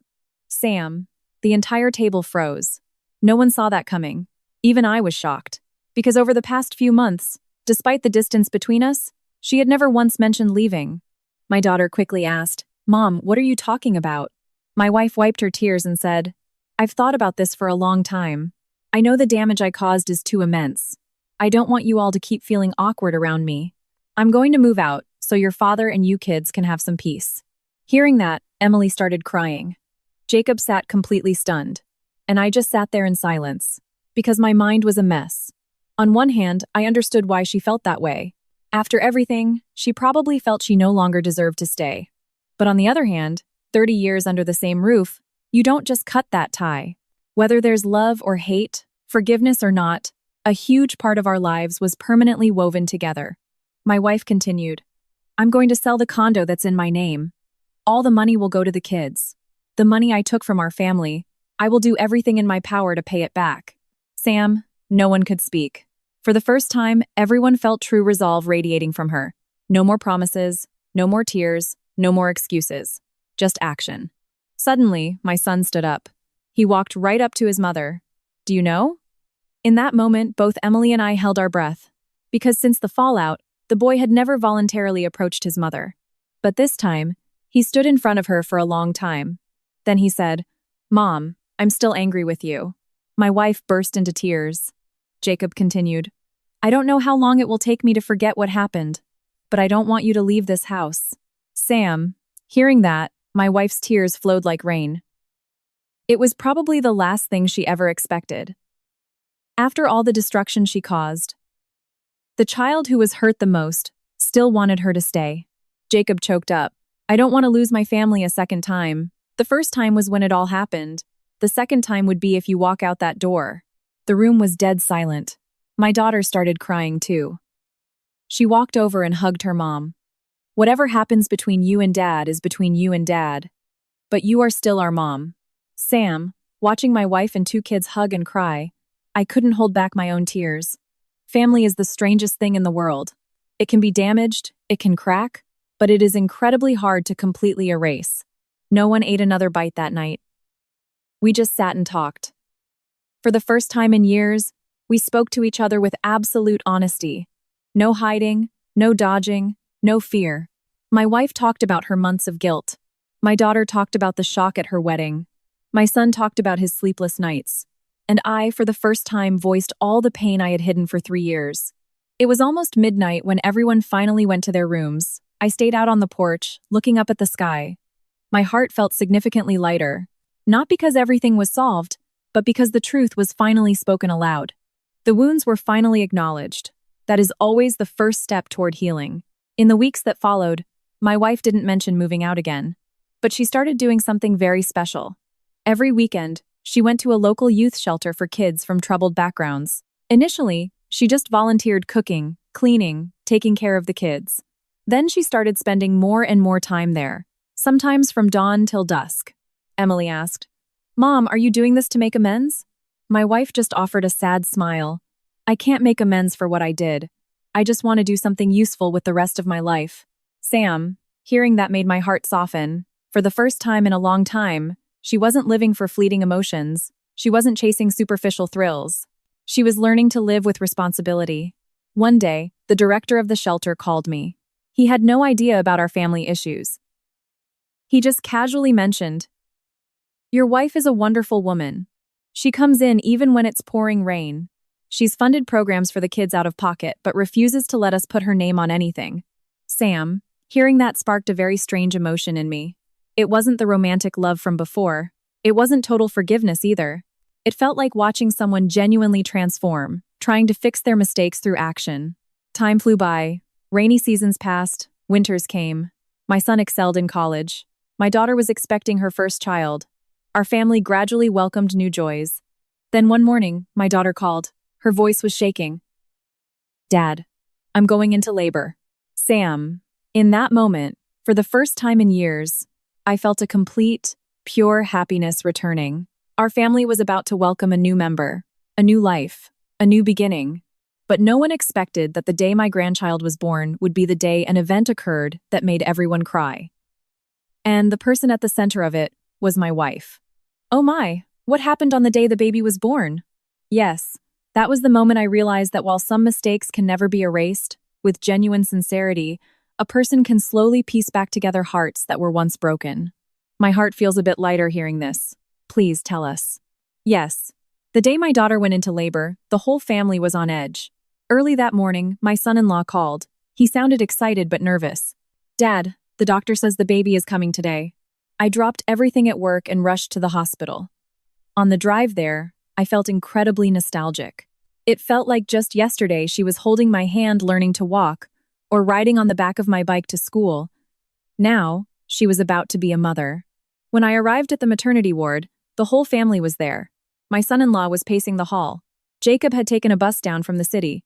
Even my wife was there bright and early. Do you know? If this had been a year ago, no one would have imagined the whole family standing together in one place like that. No arguing, no blaming, no resentment. Just waiting together for a tiny life to enter the world. For hours, we sat outside the delivery room. Everyone was tense, especially my wife. She paced back and forth, occasionally glancing at the doors, her eyes full of anxious anticipation. Sam, looking at her, I suddenly remembered the day Emily was born. It was her who endured the pain of labor. It was her who held our first child. No matter what happened, right or wrong, those memories still existed. Around noon, the delivery room doors swung open, and the sound of a crying baby echoed out. Sam, in that moment, the entire hallway seemed to light up. The doctor walked out smiling. "Mother and baby are doing great. It's a girl." Everyone exhaled. My son-in-law burst into tears. Jacob had the biggest grin on his face, and my tears just fell. I didn't know if it was out of joy or pure overwhelming emotion. A moment later, a nurse brought the baby out. She was so tiny, her skin pink, her eyes shut tight. But looking at that little girl, my heart melted. Becoming a grandfather for the first time. It's an incredible feeling, very hard to put into words. But what surprised everyone happened next. When the nurse asked, "Who is the grandmother?" my wife stood up, trembling. Her hands shook so much she almost couldn't hold the baby. Sam, the second the baby was placed in her arms, tears streamed down her face. She looked at her granddaughter and sobbed uncontrollably. She cried so hard it broke everyone's heart. My daughter, watching from her recovery bed, started crying too. She later told me she had never seen her mother cry like that. It was as if all the remorse, all the guilt, all the agony of the past few years erupted in that single moment. My wife hugged the baby and whispered, "Grandma is sorry. Grandma is so sorry." Sam, no one knew if she was talking to the baby or to herself, but everyone in the hallway had red eyes. Even Jacob quietly turned away to wipe his tears. A bit later, my daughter asked her mom to come into the room alone. They talked for over half an hour. When they came out, both their eyes were red, but these were different tears. No more blame, no more pain. It looked like a massive weight had been lifted. That evening, after everyone else had left, my daughter called me over. "Dad," she said, "today, I felt sorry for Mom. I didn't know how to respond." She continued, "I haven't forgotten what happened, but watching Mom hold the baby, I know she has truly changed." Sam, that thought stayed with me. It's true, you can't erase mistakes, but people can change. They can learn to live better. They can dedicate the rest of their lives to making amends. And maybe that is the most meaningful thing of all. In the months that followed, the arrival of our granddaughter was like sunshine pouring into our home. Every weekend, Emily brought the baby over. Sometimes my wife stayed up all night when the baby had a fever. Sometimes she hand-stitched little clothes for her. Sam, seeing that, not just me, but the kids started softening up too. Then one day, something incredible happened. It was the baby's first birthday. The family gathered for a simple celebration. No big party, just close family. Right when everyone was laughing and having a good time, Jacob stood up. He pulled an envelope from his pocket and handed it to his mom. Everyone was surprised. My wife took it, her hands shaking as she opened it. Inside was a card, just a few short lines. But as soon as she read them, she burst into tears. Silent, heaving sobs. Sam, for the first time in years, my son wrote his mother something she never dared to hope for. Something she thought she'd never receive again. And those words completely changed the atmosphere of our family. Goodness, what did the boy write? When I read those words, even I couldn't stop crying. Because for the first time after all the tragedy, our family had truly reached forgiveness. I'm choking up just listening. Please, go on. Yes. On my granddaughter's first birthday, my small house was filled with laughter. No more heavy days. No more dinners where everyone stared at their plates. No more avoiding each other's gazes. The babbling of a child made everything feel warm again. Sam, sometimes a child's presence can pull an entire family out of the dark. When Jacob handed his mom the envelope, no one knew what it was. My wife's hands trembled as she opened it. Inside was just a small card. Very simple. No flashy colors, no elaborate design. But the words inside made everyone freeze. My son wrote, "Mom, it took me a long time to write this. There were times I thought I'd never be able to do it in my entire life. But today, I want to tell you something. I forgive you." Sam. As soon as she read that, my wife burst into tears. She clutched the card to her chest, sobbing uncontrollably. Jacob stood perfectly still, his eyes red. He had written more. "I don't forgive you because you weren't wrong. I forgive you because I don't want to carry this pain with me forever. I forgive you because I'm still your son, and because I see you trying every single day to become a better person. Please, live the rest of your life well. I love you, Mom." Sam, reading that last line. No one could hold back their tears. Emily turned away to wipe her face. My son-in-law looked down, and I just sat paralyzed. I knew how long my son had to fight with himself to write those words. A long, long time. My wife stood up and walked over to Jacob, throwing her arms around him. Mother and son hugged each other and cried. They cried like they had never cried before, as if trying to wash all the agony of the past few years right out of their souls. In that moment, I realized some wounds never vanish, but they can stop bleeding. That is what healing means. After that day, our family truly changed. Not because we forgot the past, but because we stopped letting the past dictate our present. Jacob focused on his studies, growing more mature and grounded every day. Emily was happy with her little family. My granddaughter grew bigger, constantly running around calling for her grandpa. And my wife. She kept going to the youth shelter, even recruiting others to join. Some of the orphaned kids adored her. Elderly folks at nursing homes called to check in on her every week. Sam, watching the things she did, I realized something. People can be wrong. They can fall. They can make catastrophic mistakes. But if they genuinely want to change, life always offers a second chance. Not a chance to wipe the slate clean, but a chance to live better. About a year later, on a late weekend afternoon, my wife and I were sitting on the porch, just like so many years ago. The only difference was our hair was grayer, and our lives had weathered a massive storm. Suddenly, she asked, "Do you still hate me?" Sam, she had probably held on to that question for a very long time. I didn't answer right away, because I had asked myself that very question. After a long pause, I said, "I used to hate you. I hated you a lot. But now, I don't have the energy to hate anymore. Life is too short, and we've lost too many years to suffering." Hearing that, she cried, but this time they were tears of relief. She said, "I don't expect you to love me like before. I just want you to be at peace." Sam, hearing that, my heart felt incredibly light. Maybe after everything, what we both needed wasn't love or hate. It was just peace. Simply that. The following years passed quietly. My machining plant grew. Jacob graduated college with honors. Emily had her second baby. Our family started having more laughter than tears. I thought the book was finally closed. But then, one day, something unexpected happened. And this time, it happened to me. I was working at the plant when I suddenly fainted right on the shop floor. When I woke up, I was in a hospital bed. Sam, for the first time in my life, I clearly felt my age catching up to me. The doctor said my body was severely exhausted. Years of accumulated stress, overworking, and chronic insomnia had taken a severe toll on my health. Looking at my family gathered around the bed, my daughter, my son, my grandkids, and my wife, my nose stung. Because in the end, the people who stay by your side are your family. Even if you've hurt each other, even if you've caused each other agony, when a crisis hits, they are still there. They still hold your hand. They still worry about you. During my hospital stay, my wife barely left my side. She cooked my meals, cared for me, stayed up late monitoring my IV drips. Watching her, I often didn't know whether to be happy or sad. Because if she had been like this earlier, maybe things would have been different. But life doesn't do what-ifs. Right around then, one afternoon, Jacob brought me a gift. A very special gift. When I opened it, I cried right there in the hospital bed.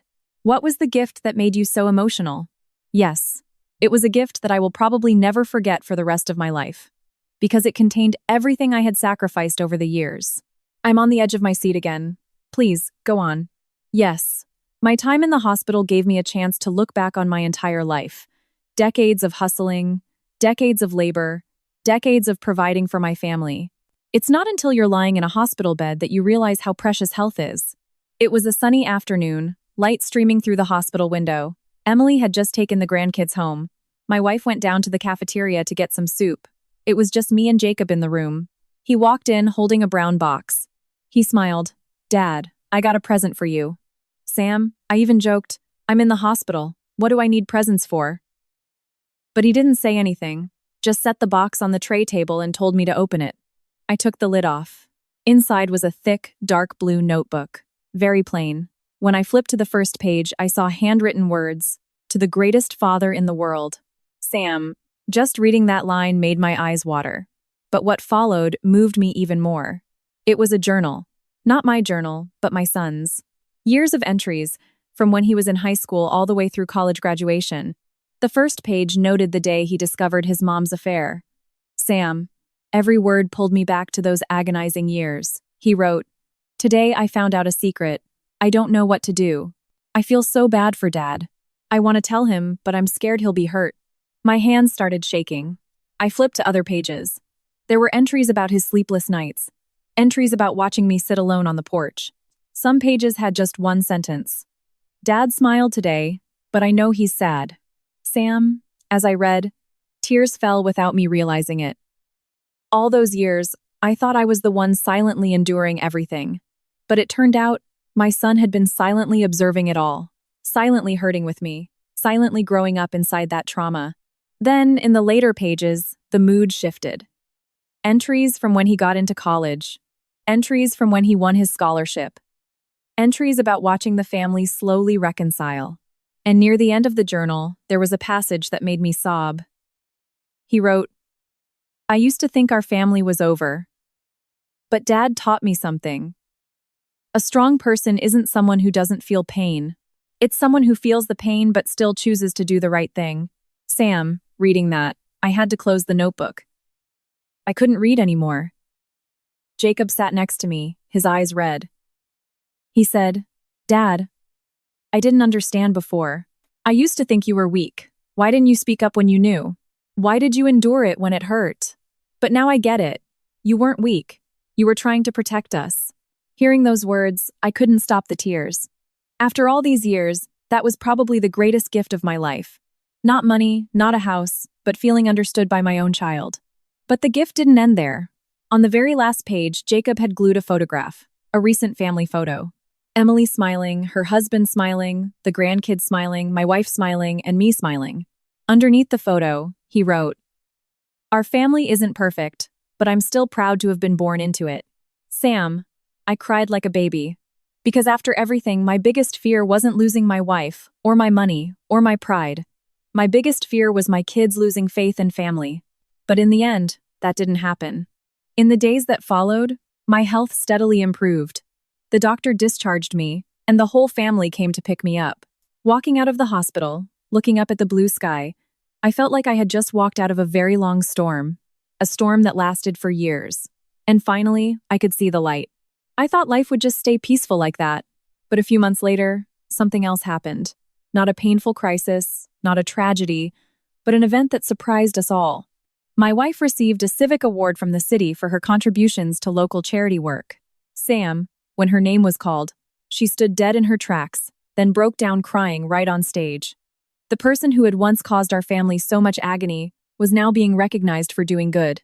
But what moved everyone the most was her short acceptance speech. She said, "I'm not a good person. I'm just someone who made a massive mistake and is trying to fix it every single day." The entire auditorium went silent. Many people shed tears. Even I choked up in the audience. Because for the first time, she wasn't running from her past. She wasn't hiding it. She was brave enough to face it. On the way home from the ceremony, my wife unexpectedly asked, "David, if you could go back to the past, would you still marry me?"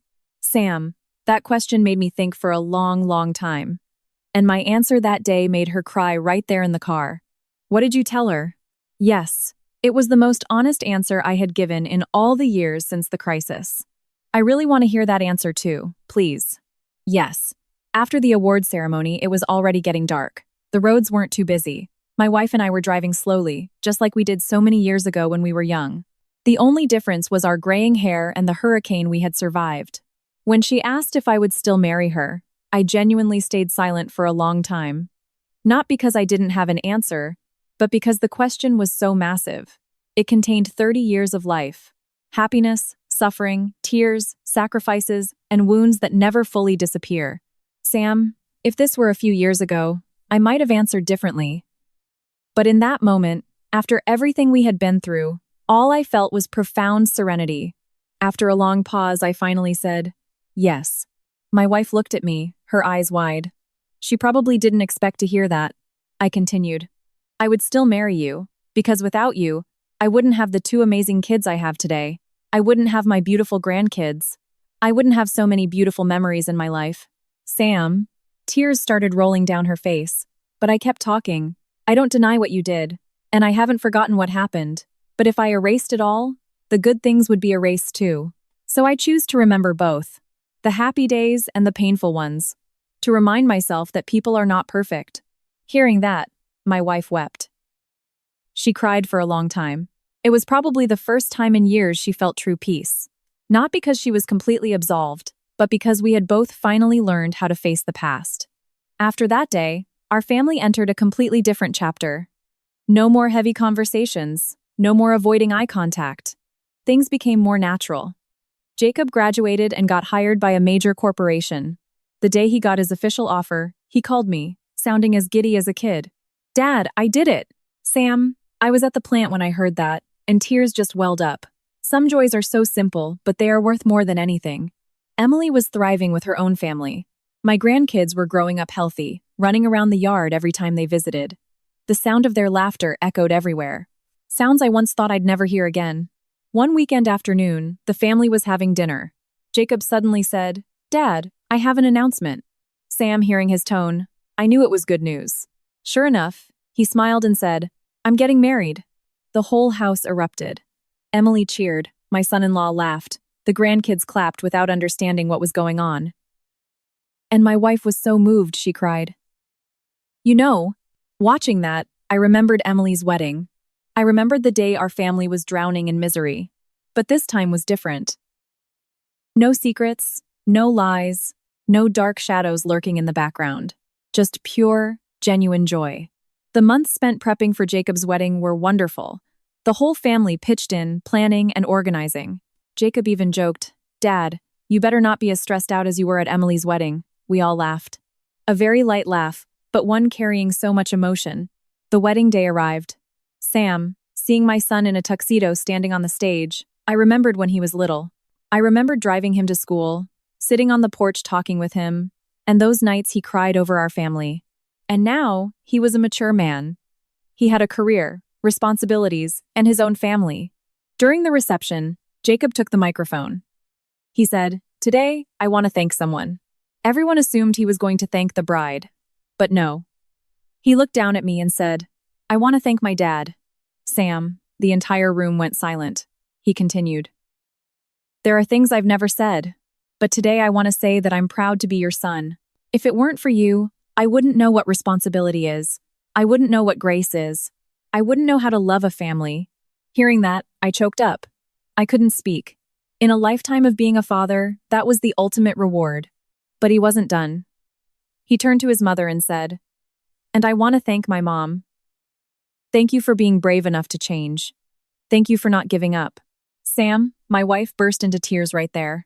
Many guests had red eyes too, because they had no idea that behind that brief sentence was a massive journey of agony, remorse, and healing.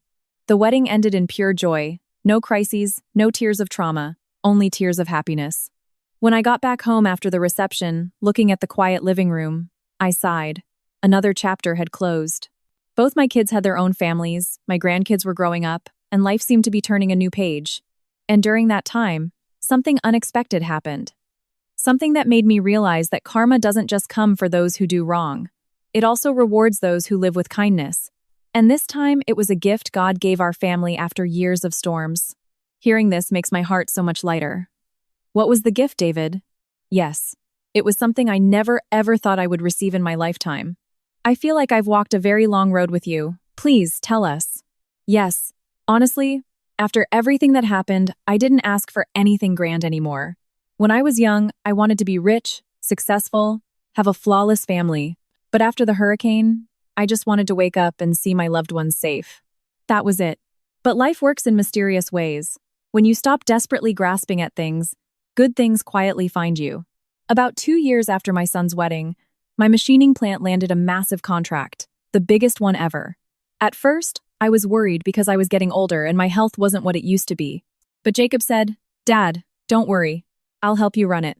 Sam, in that moment, looking at the young man in front of me, my throat caught.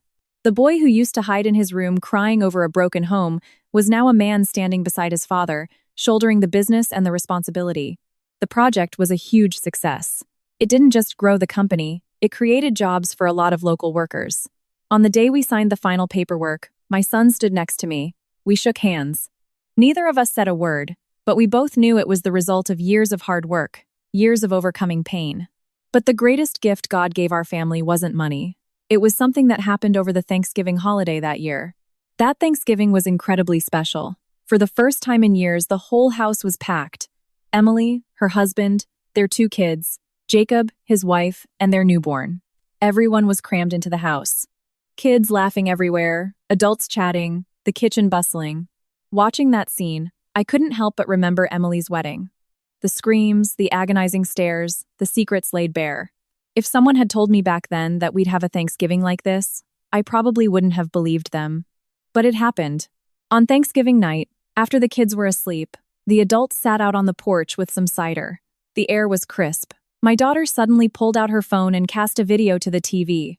Sam, it was a montage of our family over the years.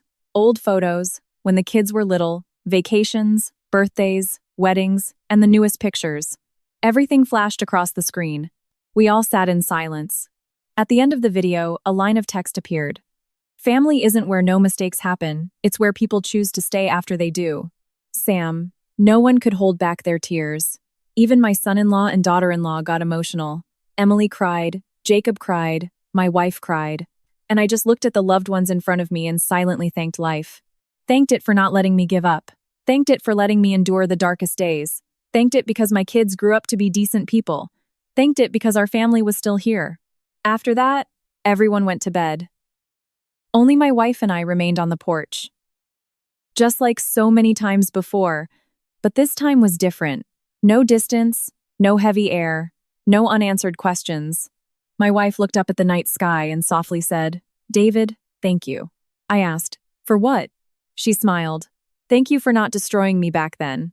Sam, hearing that, I stayed silent for a long time. Then I said, I wanted to. I wanted to make a scene. I wanted revenge. I wanted to make everyone hurt as much as I hurt. But I didn't. Not because I'm a saint, but because I loved our kids. Hearing that, she cried. She said, if you had done that, I probably would have lost everything. I looked at the house where my grandkids were sleeping and said gently, no, you did lose everything back then. You just worked really hard to earn it back. Sam, hearing that, she broke down sobbing. But this time, it wasn't out of agony. It was absolute release. Release after years of torment. And that is the final moment of my story. I brought up the past because since that Thanksgiving night, no one has mentioned Marcus again. No one digs up the past anymore. Not because we forgot, but because everyone learned how to move forward. Today, sitting here telling you and your listeners this story, I'm well into my 50s. My hair is mostly gray. My kids are grown. My grandkids are getting bigger every day. And what makes me the happiest isn't money or property. It's the fact that every weekend, our family still gathers together. They still call me Dad Grandpa. My wife is still Mom Grandma. Things that seem so normal, but there was a time I thought I'd never hear them again. If you ask me if I have completely forgiven her, I don't know, but I do know one thing. Resentment doesn't make you happier. Letting go is the only way to find peace. That is the greatest lesson life has taught me. And it is the final thing I want to share with everyone before ending my story. David, thank you for being brave enough to share this journey full of tears. And perhaps now is the time for me and our listeners to reflect on everything that has unfolded. Dear listeners, David's story has come to an end, but the echoes it leaves behind will likely resonate in our hearts for a long time. From the very beginning, we have listened. Listened to a man who discovered his wife's affair early on but kept quiet. Listened to a father who silently swallowed his tears for 3 years just for the sake of his children. Listened to a family that stood on the brink of total collapse. And listened to the agonizing healing journey of the people involved. Some might ask me, did David do the right thing? Was staying silent for 3 years worth it? Honestly, life is not a math problem with an absolute answer. No one has the right to judge someone when they haven't walked in their shoes. Only the person carrying the pain understands why they made those choices. But from this story, I see one thing very clearly. Every choice in life comes with a price. The wife chose betrayal, and the price was a lifetime of remorse, the agonized stares of her children, and the loss of a once happy home. The man named Marcus chose to intrude on someone else's happiness. The price was dying in isolation, months of illness, and passing away in regret. And David chose to endure.